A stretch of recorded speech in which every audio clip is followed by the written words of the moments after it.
Well, hi, thank you so much for making time to join me today. How are you? I'm fantastic. Thank you so much for having me.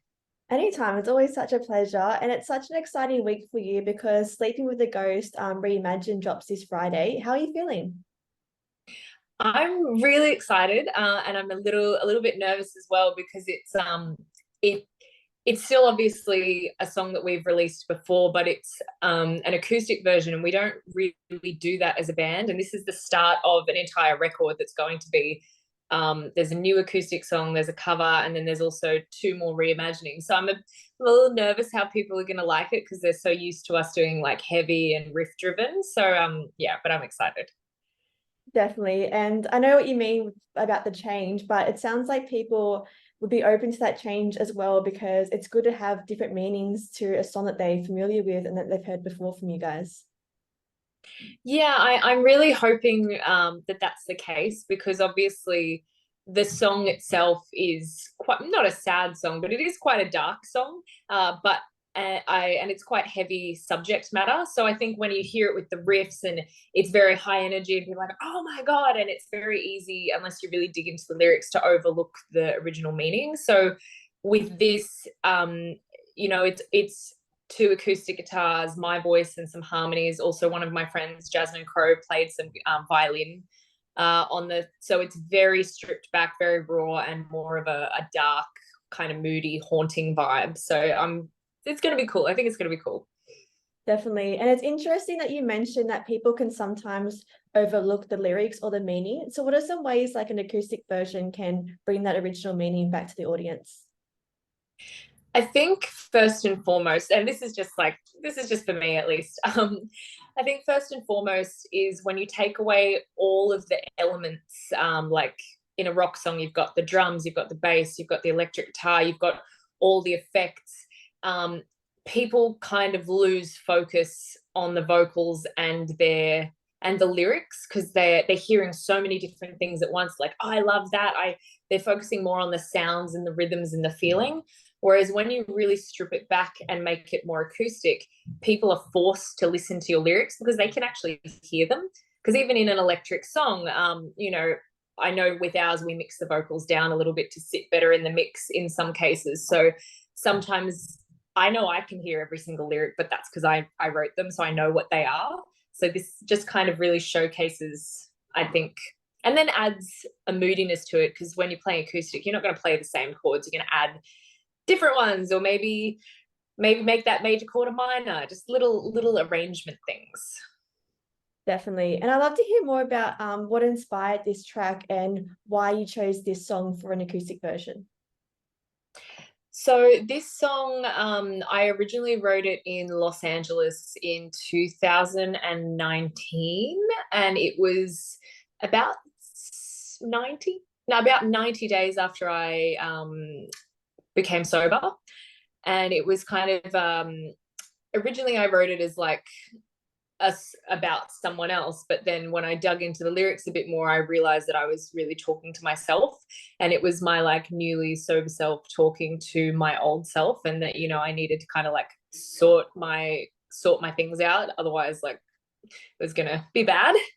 And I chose this one as an acoustic song just because I felt there was so much meaning, and I loved the chord progressions and the lyrics and the melodies, and I really wanted to showcase them in a different way. Definitely, yeah, that makes total sense. And it's interesting you say that too, when you think you're writing about one thing, but then as you explore the lyrics, you're writing about something else that's important to you as well. Yeah, absolutely. I definitely think it was one of those like, oh, I'm projecting. I definitely think it was one of those. Later, I was like, oh, I think I owe someone an apology. Yeah.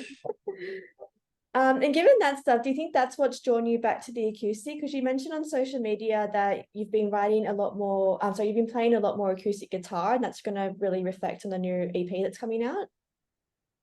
Yeah, I think so. There are a few reasons I wanted to do not just this as an acoustic song, but an acoustic EP before we get into like the really heavy stuff. When I first started out, I was 11, and I started as a girl who played acoustic guitar, and I wrote songs and I performed them. and that's what I did. I never played with a band, and it wasn't until I got into like my mid to late teens that I started to add extra people. And I love working with a band. I love being in a band. I love the energy, but I just feel like I kind of lost a little bit of confidence, and I kind of wanted to come back to that to showcase like, well, I'm not just in a band, like I am a songwriter and I am a musician. I'm not just the singer that stands out the front. Also, since the pandemic, since 2020, I have been traveling a lot. So obviously we couldn't play gigs in 2020 because we were locked down. So there was a lot of acoustic, like in my bedroom on Facebook Live situation. Then I lived in Sweden for about 10, 11 months recording. So when I played gigs there, I didn't have access to my band. It was just me and my guitar. And then when I came back to Australia, I didn't have the network that I once had. So again, any shows that I played were acoustic. And the idea originally came to me because I was trying to play some gigs and people were like, well, what do you do? And I was like, this is what I do. They're like, well, we're an acoustic venue, so we can't have that. I'm like, well, no, but I play acoustic. They're like, yeah, cool. Like, so it's like, oh, I need an EPK or and then I was like, hang on. Because I worked a lot of them out acoustically. I was like, I'd actually love to do a record where I just focus on the songwriting and the lyrics and the musicality rather than, you know, riff driven head banging rock and roll. Just something different. Of course, and it's good to have that difference too, because it really showcases, I guess, your abilities to write songs, but also your incredible vocals as well. Oh, thank you so much. I am very excited about some of the vocal harmonies that we've popped into this one. I worked with two of my very close friends, Patrick and Alex Windsor, on this. Alex is an amazing bass player and guitarist, and she's also been helping with the production. Patrick, her husband, is an incredible guitarist, especially acoustic guitarist. He just knows all these things that I wouldn't even, like all these chords. I'm like, I didn't even know you could do that, man. And his mixing and engineering, they really got the project when I sat down with them. They just nailed it. So I'm very excited to have that too. Definitely. Do you guys have any big celebrations planned for the release on Friday? I think for this one, we're just going to, I've nothing official, but I think we're going to like watch the numbers and just be like, yay, it's out, how exciting, and probably text each other and maybe go out for dinner. I think here in Australia, we're going to save the really big celebration for when the whole EP comes out, which I'm still deciding on that. There's 2 more songs I want to release as singles, and then the full EP will come out with the 2 extras. So I think there's five songs in all, I think. Sounds right. Sounds like there's 5. Sounds lovely. And I've been following your band for a while, and it's great to see how you guys have progressed and like the involvement you guys have made over the years. So I guess for anyone that's just coming across you now, can you tell us more about like who's in your band and what you guys represent? Yeah, absolutely. So Evil Walks, we are a 5-piece. It is at the very beginning of the band, I did like to push it as a band, but it is myself as a songwriter, and I've kind of collected all these incredible musicians along the journey. Our drummer's name is Jimmy Lee, and he used to drum with Edge of Paradise. He does a lot of touring. So he's kind of a core member. At the moment, we have this awesome bass player called Elliot Larango, and he also kind of trades off with Nicholas Diltz, depending on who's on tour, because all of my guys are just wonderful, wonderful musicians, and everyone wants them. On guitars, we presently have Sam Bam Colton, and we also have Logan Nikolic. However, they're always out on tour, so that's the current iteration of Evil Walks. It's definitely a band that loves to make music. We love to headbang. We love to play live shows, and it is definitely all about being super passionate and kind of leaving everything on stage. It's a band that just likes to have a great time and give the audience an awesome show. Yeah, that's such a diverse group of musicians of talent as well. Yes, they're all just amazing musicians. I'm very, very blessed to be able to work with each and every one of them. Yeah. And I know you're based between like Queensland and LA. What are some of the changes you've noticed between like the music scenes of each location? So the pandemic was obviously quite detrimental, and things are only just coming back now. I did notice I was away from Queensland for a very long time. So I was mainly based in Los Angeles full time up until 2020. And then I went away to Sweden for a while, and it wasn't until the beginning of last year that I really started coming back. And just the difference, especially in the Gold Coast and Brisbane scene since I was last here, is astounding. There are so many new music venues. There are so many artists of different genres. There's so many different events. It's really becoming this thriving scene, and it's so exciting. I really wish that I had been coming up in the scene it is now when I did, because when I started around, there weren't as many places to play, and especially on the Gold Coast, there didn't seem to be as much of a scene as there is now. Los Angeles will always, in my opinion, I think Los Angeles has a great scene. There are definitely different pockets. So, you know, the rockers hang out on the Sunset Strip. You've got kind of the punk and indie out over in Silver Lake. But there are definitely a few venues that are really starting to stand out after the pandemic as being like the key places. And the thing I love about the Los Angeles scene is that everyone is friends. Everyone knows each other. If anyone's looking for a musician, like this person needs a bass player, you can guarantee that you'll always find someone to recommend you, someone that they know. It's just very interconnected and very supportive. That's what I've found in the scene, at least. So yeah, I'd say I'm just astounded at the difference in the Queensland scene and how much it's just grown since I was last here. It's amazing. Definitely. It sounds like you've really made your mark in LA as well, because I see the stuff you share on social media and it always looks like you're up to cool things and working on cool projects. Oh, thank you. I just lived there for a really long time, and I just, you know, I'm very passionate about what I do, not just about performing and writing, but I'm very passionate about going out and supporting other musicians. So I think that's just, you know, I just kind of live it, if that makes sense.